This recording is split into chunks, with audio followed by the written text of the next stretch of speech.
네, 안녕하십니까. 신주식인 정인태입니다. 저는 국립 한국복지대학교 특임교수를 역임했습니다.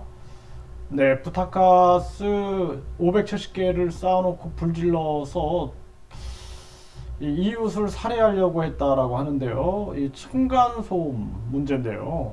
심각한 문제가 아닐 수가 없습니다. 네, 부탄가스 570여 개 쌓아놓고 불지른 30대 층간소음 이웃 살해하려고 했다라는 거죠.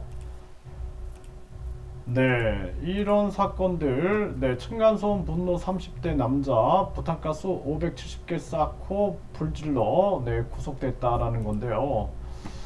네, 부탄가스 570여 개 쌓아놓고 불지른 30대 층간소음 이웃 살해하려 했다 이렇게 나오고 있는데요. 이게 참 안타까운 일이 아닐 수가 없습니다. 일단은 이 분노를 조절하지 못한, 네, 그리고 네, 우리 사회에 이 층간소음 문제, 이거 누가 만들었나라는 걸 생각을 해봐야 돼요. 누가 만들었나. 네.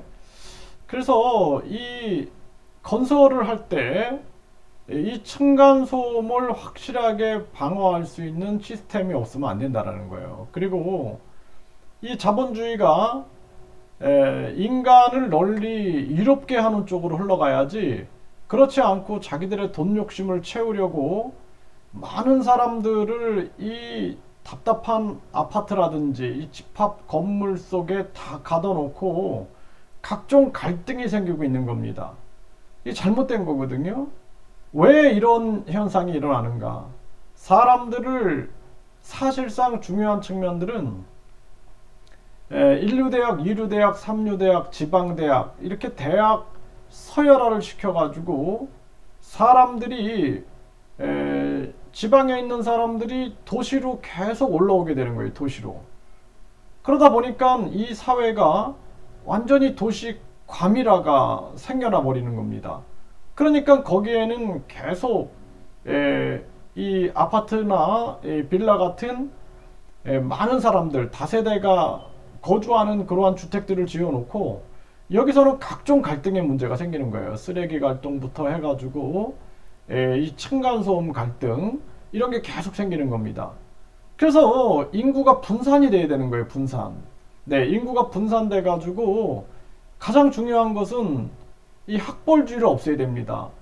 그러니까 지방에서 왜 지방대를 인류대, 이류대, 삼류대 지방대를 경시해 가지고 지방에서 서울로 다 올라가게 만드니까 서울은 집이 부족하니까 집값이 올라가고 시골은 빈집이 생기는 이런 양극화가 만들어지고 있는 것입니다.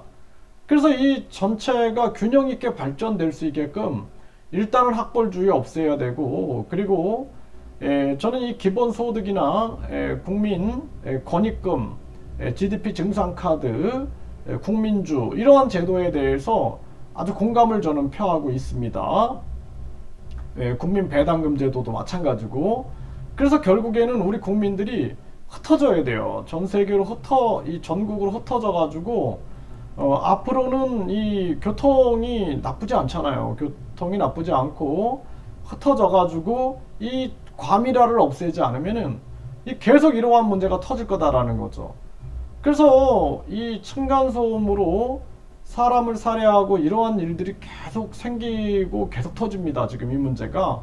이거를 개인의 문제가 아니라 이걸 유발시킨 이 건설이라든지 이 사회, 이 정치인들도 책임감을 가지고 있어야 된다는 거예요. 저도 예전에 그 이 층간소음 아주 그 골치가 아파가지고 위층 분들한테 좋게 얘기를 해도 이게 안 돼요, 안 돼. 그러니까 나중엔 사람들이 이제 이 완전히 그냥 정신적 스트레스 때문에 갈등이 생겨버리는 거죠. 그래서 심지어는 이런 어처구니 없는 일까지 터지게 되는 것인데, 우리 대한민국은 이러다가 그냥 망합니다. 그러니까 외국이 이렇게 보면서 대한민국 저러다 그냥 망할 텐데 이러고 걱정을 하고 있는데, 우리는 저출산 고령화, 지방 소멸, 그리고 자살률 뿐만 아니라 각종 이런 분노 조절 실패에 따른 사회 문제 이런 거를 신경 안 쓰고 있는 거예요. 정치인들은 권력 다툼에만 눈이 멀어서 전혀 신경을 쓰고 있지 않다라는 것입니다. 답답한 대한민국의 현실입니다.